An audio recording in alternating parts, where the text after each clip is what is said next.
김남조 시인의 말을 찾아서라는 시가 있습니다. 처음 제목만 딱 보면 이게 무슨 말 하고 이렇게 홀스를 생각하기 딱 좋은데요. 그런 말은 아닙니다. 말은 말이다, 말은 말이다, 말은 말이다. 이게 이제 계속 반복되는 시인데요. 말을 찾아서 어떤 말을 찾았는가? 가장 고마운 말을 찾아봤습니다. 그랬더니 살아있다는 말이더랍니다. 또 가장 경이로운 말, 그게 뭔가 숨 쉬는 것이라는 겁니다. 여러분, 살아있고 숨 쉬어야만 가능하죠. 뭐가요? 사랑이 가능합니다. 기다림이 가능합니다. 함께 하는 게 가능하고 용서가 가능한 겁니다. 그래서 가장 고마운 말은 무엇인가? 살아있다는 말. 그래서 가장 경이로운 말은 숨 쉰다는 말. 이것이 이 시인이 발견한 진리인 겁니다. 여러분, 살아 숨쉬는 것들만이 존재가 가능하기 때문에 사랑, 기다림, 함께함, 용서 이런 모든 것들이 가능하다는 것, 이거 참 귀한 진리이지 않습니까? 지난 시간까지 우리가 역대상 14장, 15장을 살펴보면서 하나님께서 다윗을 통해서 통일왕국을 세우시고 또 하나님의 임재 상징인 언약궤를 예루살렘으로 이동시키는 장면까지 우리가 살펴봤습니다. 이제 오늘 본문 1절로 3절에 보면 바로 그 일이 성취되었음을 기록하고 있습니다. 그날 다윗은 모든 이스라엘 백성들과 더불어서 함께 축하하고 감사하며 즐기는 행사가 되었습니다. 이날 행사의 가장 절정은 무엇이었는가? 4절로 6절에 기록된 것처럼 다윗이 아삽을 지휘자로 세워서 노래하는 자, 또 오케스트라, 이 사람들을 조직해서 하나님을 찬양하는 이런 것이 이제 이 행사의 가장 큰 절정을 이루게 됩니다. 그리고 마지막 36절에 보면 이 감사 찬양을 들은 모든 백성들이 다 어떻게 합니까? 아멘이라고 화답하면서 이 행사가 아주 극적으로 이어지게 되는 것입니다. 여러분, 그들이 드렸던 감사는 어떤 것이겠습니까? 그들이 드렸던 그 감사, 오늘 우리가 드려야 할 감사. 우리는 특별히 어제 장로 세 분을 시무장로로 세울 수 있었고 또 교회 설립 2주년을 오늘 맞이하게 되면서 지금까지 지내온 것 주의 크신 은혜임을 고백하게 되는 이런 귀한 감사 주일로 맞이하게 되었습니다. 그렇다면 오늘 우리가 올려드려야 할 마땅한 감사, 그것은 무엇이겠습니까? 다른 것 아닙니다. 하나님의 존재 그 자체 때문에 우리는 감사할 수 있어야 하는 겁니다. 오늘 7절 말씀에 보니까 그날에 다윗이 아삽과 그의 형제를 세워서 먼저 여호와께 감사하게 했다. 지금 아삽을 지휘자로 세워서 찬양하기 위한 특별 합창단 또 오케스트라를 조직한 거거든요. 그런데 이 사람들에게 하나님을 찬양하라 이 명령을 먼저 하지 않습니다. 감사하라고 먼저 말하고 있습니다. 이어지는 8절 말씀에 보아도 너희는 여호와께 감사하라는 말이 먼저 앞서고 있습니다. 찬양을 준비하라, 멀려 감사 찬양을 이렇게 말하지 않고 감사하라고 먼저 이야기하고 있는 겁니다. 그럼 도대체 뭘 감사하는가? 보니까 그 이름을 노래하며 찬양하고 그의 모든 기사를 말하자, 그 성호를 자랑하자, 그 능력과 얼굴을 구하자, 이렇게 8절부터 11절까지 쭉 기록되어 있는 겁니다. 왜 감사해야 되는가? 어떤 동기로, 무엇 때문에 감사하는가? 그 내용은 한마디도 기록되어 있지 않습니다. 그저 그의 이름을 노래하고 찬양하고 그의 모든 기사를 말하고 그의 성호를 자랑하고 그의 능력과 얼굴을 구하자, 이것만 말하고 있습니다. 왜 감사해야 되는지는 도무지 설명하고 있지 않습니다. 이런 모든 고백들에 담겨 있는 유일한 용어들이 무엇인가? 오늘 본문에 보니까 여호와께, 그의 이름, 그에게, 여호와를, 그의 성호를, 그의 능력을, 그의 얼굴을, 이렇게만 연결되어 있습니다. 이게 다 이제 문법적으로 말하자면 직접 목적어 내지는 이제 간접 목적어로 다 엮여 있는 거거든요. 감사할 이유가 도대체 뭐냐? 이거는 한마디도 설명하지 않습니다. 다만 우리가 감사해야 할 이유가 있다. 하나님을 감사해야 된다라고 지금 말하고 있는 것이거든요. 이게 무슨 뜻입니까? 조건에 따른 감사를 말하고 있는 게 아닙니다. 하나님이 우리의 하나님이시라는 사실, 존재 그 자체로 우리는 감사해야 된다라는 사실을 지금 말하고 있는 것입니다. 여러분, 보통 감사하면 뭔가 감사할 조건이 생겨야 감사할 수 있다고 보통은 생각하지 않습니까? 그런데 지금 다윗은 그 감사를 말하고 있지 않습니다. 조건에 따른 감사, 이것이 아니라 하나님을 감사하자, 하나님께 감사하자, 이것만 말하고 있는 겁니다. 여러분, 우리가 감사를 조건에 늘 이렇게 종속시켜버린다면 어떤 일이 벌어지겠습니까? 감사할 조건이 있어서 감사해야 되는 건 마땅한 일입니다. 감사할 조건이 있는데도 감사하지 않는다면 그거 문제인 거죠. 그런데 항상 감사가 조건에 종속이 되어버린다면 이 사람은 상황 의존적인 사람이 되고 마는 겁니다. 상황에 따라 내가 달라지는 겁니다. 내가 상황을 이끌고 가는 것이 아니라 상황이 나를 지배하게 되는 일들이 펼쳐지는 거죠. 이를테면 물이 있으면 감사한데 물이 떨어지면 원망이 나와버리는 겁니다. 뭔가 내가 일이 잘 풀리는 것 같습니다. 그러면 감사하는데 일이 안 풀린다. 그런 불평이 먼저 나오기 시작하는 겁니다. 그러면 어떻게 되겠습니까? 내가 상황을 이끌어가는 게 아니라 상황이 나를 이끌어가는 상황 의존적인 사람이 되고 마는 겁니다. 이렇게 상황 의존적이 될 때 어떻습니까? 성장이나 성숙을 바라보기는 쉽지 않을 것 같습니다. 어린 꼬마 아이들이 있잖아요. 이 친구들은 항상 엄마 아빠를 바라봅니다. 우리 아이들도 어렸을 때 제가 들어가면 저 얼굴 보자 바로 살피는 것이 제 손입니다. 뭐 들고 왔나? 뭐 맛있는 거 들고 왔나? 이거 보거든요. 그래서 들고 오면 기뻐합니다. 와 하고 이거 먼저 낚아채가고 이거 열어보는 게 아이들 일입니다. 이렇게 어릴 때는 항상 이런 조건에 대한 감사인 거죠. 이런 것들이 나에게 왔다, 먹을 것이 생겼다, 선물이 생겼다, 아빠 엄마가 내 소원을 들어주었다, 이것이 감사의 제목이 되는 겁니다. 심지어는 그 감사도 누가 가르쳐 주는 겁니까? 준 부모님이 가르쳐서 하는 감사인 겁니다. 그런데 여러분, 계속 이 상태로 머무른 채 몸만 커 나아가면 어떻게 될 것 같으십니까? 여러분, 유산이 있는데 유산 주지 않는다고 노모를 납치해서 이렇게 유산을 내놓으라고 협박하고 강요하다가 그 사지로 내몬 이런 자녀들에 대한 그 뉴스의 기사가 나왔을 때 여러분 반응이 어떻습니까? 정말 기가 차죠. 왜 기가 차는 것입니까? 잘할 만큼 자랐고 알 만큼 알고 성장할 만큼 성장했는데 마음은 성장하지 않았기 때문에 그런 것이거든요. 여러분, 감사의 성장은 다른 데 있지 않습니다. 감사가 언제나 상황에 매여 있다면 더 이상 그 감사는 하나님 앞에 자라갈 수 없습니다. 그러나 상황을 뛰어넘어서 상황을 초월해서 하나님의 존재 그 자체만으로 감사하는 자리에 이르게 된다면 여러분, 그 감사는 정말 성숙한 감사가 되지 않겠습니까? 우리 아이들이 어릴 때 부모님이 내 소원 들어주면 감사하고 들어주지 않으면 떼쓰고 우는 거죠. 엄마는 나 사랑하지 않아. 아빠는 나 사랑하지 않아. 이게 우리의 신앙의 모습 그대로가 된다면 이 참 얼마나 안타까운 일이 되겠습니까? 존재 그 자체만으로 감사할 수 있는 관계, 이것이 참 복된 관계다라고 생각이 됩니다. 그런 의미에서 저는 서부경영교회 목사인 것이 참 행복하고 감사합니다. 어제 임시기도를 통해서도 새삼 또다시 생각하게 되었지만 여러분들이 우리 교회 성도님이라는 사실, 그 존재가 저는 너무 감사한 시간이었습니다. 세 분의 장로님이 임직을 하시게 되었는데 이 세 분의 장로님이 우리 교회의 장로님이 되신 것, 그 존재 자체만으로도 얼마나 기쁘고 감사한지 모릅니다. 바로 이처럼 존재 그 자체에 대한 감사의 관계, 이것이 바로 성숙한 관계이지 않을까 싶습니다. 함석헌 선생님의 글을 우리가 잘 압니다. 아주 유명한 글인데요. 제가 잠시 읽어드리자면, 말리길 나서는 길 처자를 내맡기며 마음 놓고 갈 만한 사람, 그 사람을 그대는 가졌는가? 온 세상 다 나를 버려 마음이 외로울 때에도 저 맘이야 하고 믿어지는 그 사람을 그대는 가졌는가? 탔던 배 꺼지는 시간, 구명대 서로 사양하며 너만은 제발 살아다오 할 그 사람을 그대는 가졌는가? 불의의 사형장에서 다 죽여도 너희 세상 빛을 위해 저만은 살려두거라 일러줄 그 사람을 그대는 가졌는가?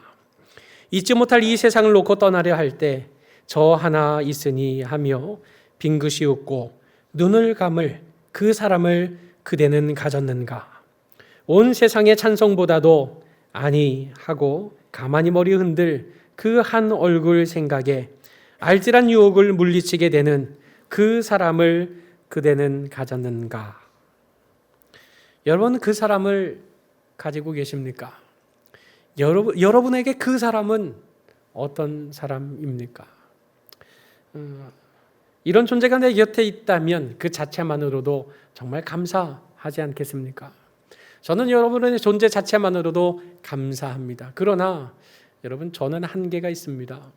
다 좋지만 다 쫓아다닐 수 없고, 그리고 제 생명을 대신 내어 드릴 수도 없고, 여러 가지 많은 아픔과 고통과 괴로움을 토로하실 때 그저 하늘아버지 앞에 위로하고 기도하는 것 외에 제가 그 마음속에 들어가서 그 마음을 어떻게 해결해 드릴 길이 없는 그런 연약한 존재에 불과합니다. 여러분, 그 사람을 그대는 가졌는가? 사람으로 이것이 과연 채워질 수 있겠습니까? 사람으로는 채워질 길이 없을 것입니다. 그러나 그 사람을 우리는 가지고 있습니다. 바로 하나님이 바로 그분이시기 때문에 그렇습니다. 여러분, 예수님이 뭐라고 말씀하셨습니까? 요한복음 15장 13절로 15절 말씀에 보니 사람이 친구를 위하여 자기 목숨을 버리면 이보다 더 큰 사랑이 없다. 그런데 주님은 어떻게 하셨습니까? 나 같은 자를 위해 자기 목숨을 내어 주셨습니다. 이토록 우리를 사랑하시는 그 한 사람, 그 한 존재, 그분이 바로 우리가 믿는 구주 예수님이신 겁니다. 그러니 그 주님께서 임마누엘로 우리와 함께 하시고 그분이 나의 친구가 되신다 약속해 주시고 그분께서 지금도 우리 안에 내주교통 위로가 충만하게 하시니 여러분, 그 하나님을 느낀다면, 그 하나님이 존재하고 있다는 사실을 깨닫게 된다면, 그 하나님의 존재 그 자체를 우리 마음에 새기게 된다면 그 하나님의 존재만으로 우리는 정말 넘치는 감사가 있는 존재가 되는 것 아니겠습니까? 하나님을 알지 못하는 사람들은 무슨 이유라도 있어야, 무엇이라도 내가 손에 쥔 것이 있어야 감사든 찬송이든 할 수 있다고 생각하기 십상입니다. 그러나 우리는 상황의 메인자로 부름받은 존재들이 아닙니다. 상황이 아니라 함께 하시는 하나님, 그 하나님의 하나님 되심 그 자체만으로도 감사할 수 있는 존재로 부름받았으니 이 얼마나 감사한 일이 되는 것입니까? 여러분, 이 하나님이 정말 어떤 하나님이십니까? 이 하나님 앞에 우리가 감사하게 될 때 조건이 따를 수도 있습니다. 그런데 그 조건은 그저 있다가 사라질 조건들이 아닙니다. 다윗은 이어서 이스라엘 백성들과 더불어서 하늘의 아버지 앞에 감사로 영광 올려드리고 있는데 그 감사의 조건이라고 하는 것은 그저 이 세상에 잠시 있다가 사라져버릴 영원하지 않은 조건이 아니라 영원한 조건을 가지고 감사하는 장면을 우리가 계속해서 살펴볼 수 있습니다. 우리 12절로 14절에 있는 말씀에 보면 하나님이 하신 일을 기록하고 있습니다. 두 가지입니다. 기사와 이적, 이것은 하나님이 행하신 일이고 그의 입의 법도, 이것은 하나님이 선포하신 약속을 말하고 있는 겁니다. 그것이 과연 어떤 것들입니까? 하나님께서 그 입의 법도로 약속하고 언약하신 내용이 15절부터 22절에 잘 기록되어 있는데 그 내용을 보시면 출애굽의 구원과 가나안 정복에 대한 약속의 말씀이 기록되어 있습니다. 이 축복의 약속이 어떻게 주어졌습니까? 이스라엘 백성들이 들을만 해서 주어진 것입니까? 이스라엘 백성들은 항상 모자랐습니다. 연약했습니다. 부족했습니다. 항상 하나님의 약속의 말씀을 끝까지 믿지 못하는 사람들이었습니다. 그럼에도 불구하고 하나님이 그 백성들을 향해서 일방적으로 말씀하셨죠. 16장의 15절 말씀에 보면 천대에 명령하신 말씀이었습니다. 그 조건적으로 주신 말씀이 아니라 하나님이 명령하셨습니다. 천대에 이르도록이요. 그 사실을 맹세하셨고 그 사실을 율례, 법으로 만들어서 변치 않도록 역사하신 분, 그분이 바로 하나님이시다라는 사실을 말씀하고 있는 겁니다. 여러분, 말은 누군 못하겠습니까? 말로 천냥빚도 갚는다 하지 않습니까? 말은 누구나 할 수 있는 것입니다. 그러나 그 말이 성취되는 것이냐, 그 말이 정말로 성취되고 이루는 말씀이 되는 것이냐, 이것은 또 다른 문제인 것입니다. 여러분, 이런 말은 사람도 누구나 다 할 수 있습니다. 내가 1000대까지 너 먹여 살려줄게, 누구나 말할 수 있죠. 결혼할 때 너 손에 물 묻히지 않게 할 거야. 결혼할 때 너 눈에서 눈물이 나지 않게 할 거야. 뭐 이런 약속 누구나 다 하지 않습니까만은 정말 그렇던가요? 안 그렇거든요. 사람은 누구나 다 약속하지만 그 약속에 온전히 신실하기는 참 어려운 법입니다. 그러나 하나님은 그렇지 않다. 이것이 다윗이 지금 노래하고 있는 내용 중에 하나입니다. 이처럼 일방적으로 약속해 주신 그 하나님께서 그 약속들을 어떻게 하셨는가? 19절로 22절에 보면 성취해 나가셨다 이렇게 말하고 있습니다. 그 성취된 내용이 어떤 내용들입니까? 우리 16장 19절에 있는 말씀을 한번 같이 읽어보실까요? 자, 시작. 그때에 너희 사람 수가 적어서 네, 이렇게 말하고 있습니다. 그때가 언제입니까? 보잘것없을 때요. 우리가 아무것도 없었을 때요. 이 약속, 이 축복을 받을 만한 조건도 없고 자격도 되지 않고 그런 모양도 없는 바로 우리를 향해서 하나님이 그렇게 일방적으로 약속해 주신 바로 그날부터 하나님이 무슨 일을 하기 시작하셨습니까?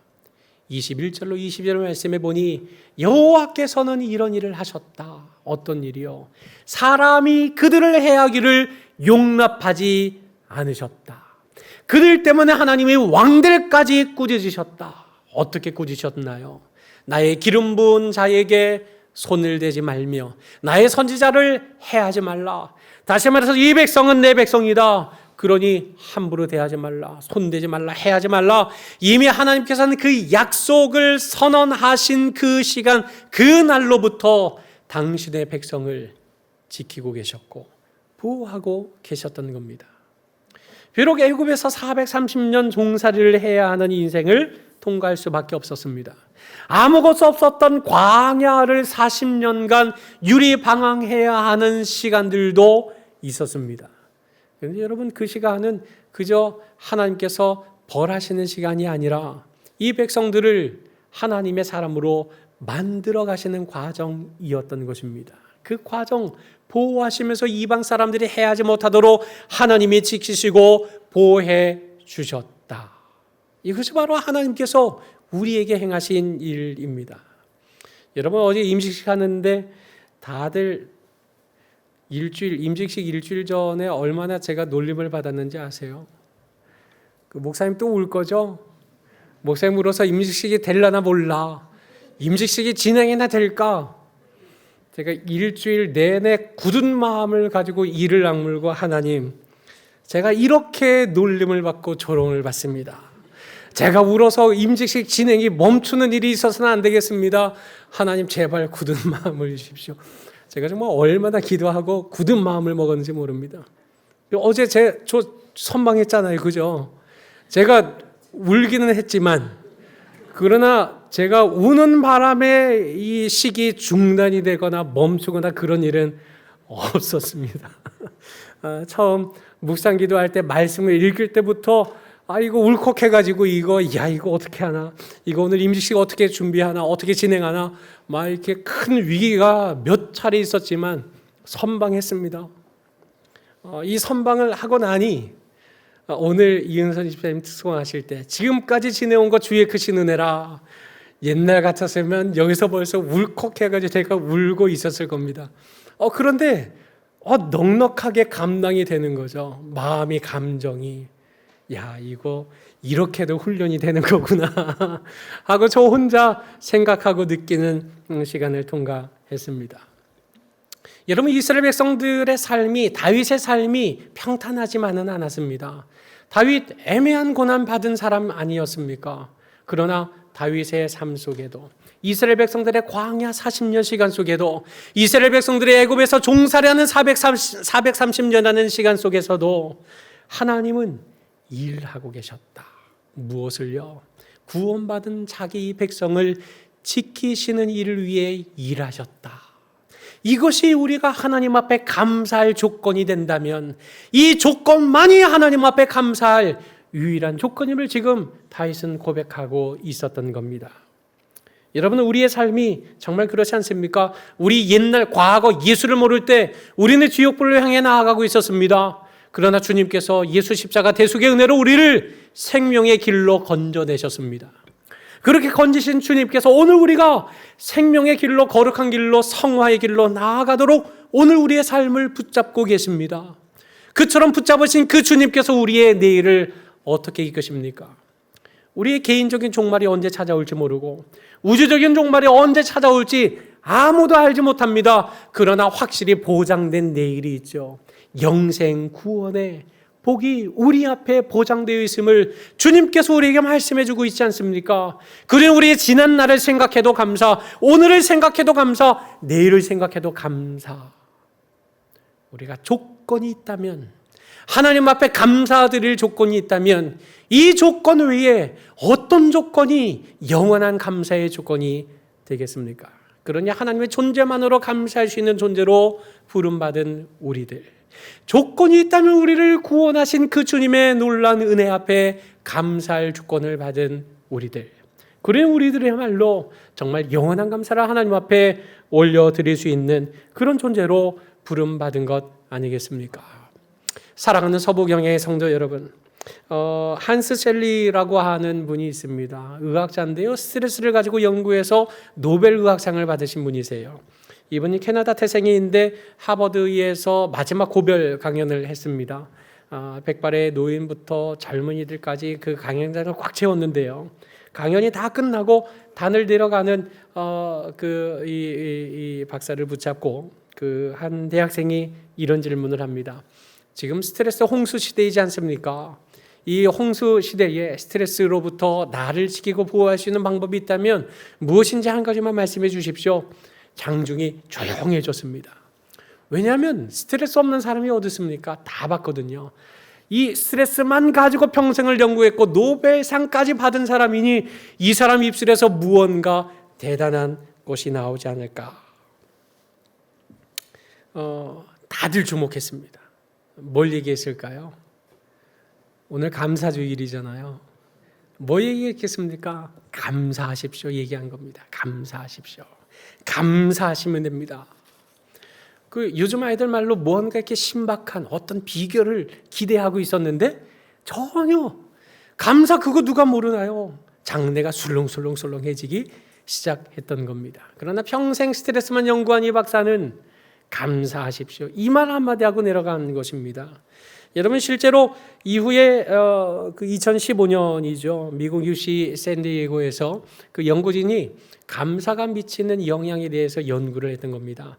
그 신부전 환자 186명을 대상으로 해서 연구를 진행을 했는데 참가자 중에 일부는 감사일기를 쓰게 했던 것입니다. 그랬더니 감사일기를 쓴 사람들의 염증 수치가 낮아지고 수면의 질과 기분이 개선이 되어서 심장 건강의 지표도 좋아졌다라는 사실을 확인하게 된 겁니다. 이게 사이코소매틱 메디슨이라고 하는 그런 그 학술지에도 실리게 되었는데 그 결과가 이렇습니다. 감사 실천이 심혈관 질환 관리에 중요한 심리 생리적 효과를 준다. 오늘 이 강단은 여러분의 건강을 도모하는 그런 목적으로 세워진 강단은 아닙니다. 하늘아버지 앞에 감사를 하자고 선포하는 강단입니다. 그러나 여러분, 명백한 사실, 오늘 세상에도 사람들은 건강하게 살아보고자 감사를 연구하고 감사를 실천해보고 감사를 가지고 그렇게 몸부림치며 씨름하며 살아가고 있다는 사실, 이 한 가지는 우리가 확인할 수 있는 것 아닙니까?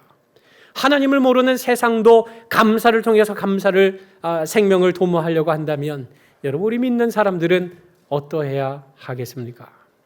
우리는 잠시 있다 사라질 감사 조건을 받은 존재들이 아닙니다. 변치 않는 하나님이라고 하는 존재 그 자체를 감사로 받은 사람들이 오늘 우리들입니다.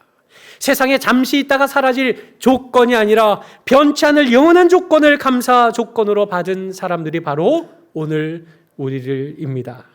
그러므로 여호와께 감사하라는 이 외침에 하나님의 살아계심을 인하여 무조건 감사드리며 그 행하신 큰 구원의 역사를 인하여 영원토록 감사드리는 우리 모든 서부경향의 성도님들이 되시기를 주님의 이름으로 간절히 축원합니다.